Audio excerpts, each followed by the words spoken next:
રાજકોટમાં દુષ્કર્મ મામલે શિક્ષક અને શિક્ષિકાને સસ્પેન્ડ કરવામાં આવ્યા છે। મોરબી અને રાજકોટ જિલ્લાના શિક્ષક શિક્ષિકા સામે કાર્યવાહી થઈ છે। શિક્ષક મુકેશ સોલંકી અને શિક્ષિકા પ્રીતિ ઘેટિયા જે સસ્પેન્ડ થયા છે। યુવતીના લગ્ન મંડપે જઈને શિક્ષકે ધમાલ મચાવી હતી। લગ્ન મંડપે યુવતીની જાન લીલા તોરણે પાછી વાળી ગઈ હતી, ત્યારે મુકેશ સોલંકી પ્રીતિ ઘેટિયાની મદદથી યુવતીને બ્લેકમેલ કરતો હતો। યુવતી પર દુષ્કર્મ કરી ન્યૂડ ફોટો પાડીને બ્લેકમેલ કરતો હતો। શિક્ષક અને શિક્ષિકા બંને સામે પોલીસ ફરિયાદ નોંધાયેલી છે।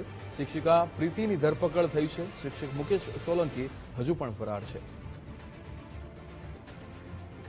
રહીમ લાખાણી આપણી સાથે ફોન લાઈન પર જોડાઈ ગયા છે। રહીમ, રાજકોટમાં જે દુષ્કર્મનો મામલો હતો જેમાં શિક્ષક અને શિક્ષિકાને સસ્પેન્ડ કરવામાં આવ્યા છે, શું વિગતો?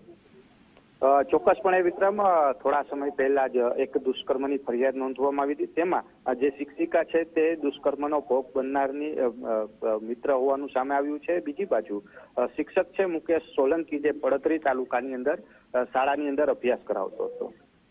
પ્રીતિ ઘેટિયાના મારફતે આ યુવતી છે તે મુકેશના સંપર્કમાં આવી હતી ને ત્યારબાદ ખબર પડી કે મુકેશ છે તેમના ઓલરેડી લગ્ન થઈ ચૂક્યા છે।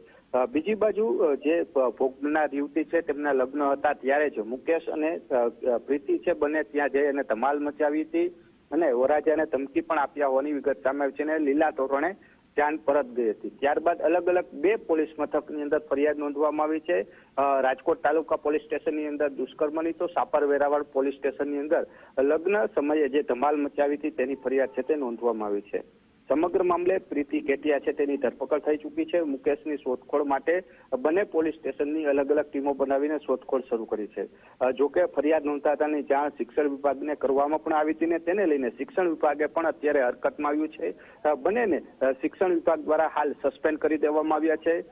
બીજી બાજુ મુકેશ છે તે હાલ ભૂગર્ભમાં ઉતરી ગયો છે, તો પ્રીતિની પણ પૂછપરછ છે તે કરવામાં આવી હતી ને હાલ તે જેલ હવાલે છે। જોકે સાપર વેરાવળ પોલીસ દ્વારા કોર્ટ દ્વારા તેની ધરપકડ માટે થઈને કાર્યવાહી છે તે શરૂ કરવામાં આવી છે। જી બિલકુલ રહીમ, સમગ્ર માહિતી સાથે જોડાવા બદલ આપનો આભાર।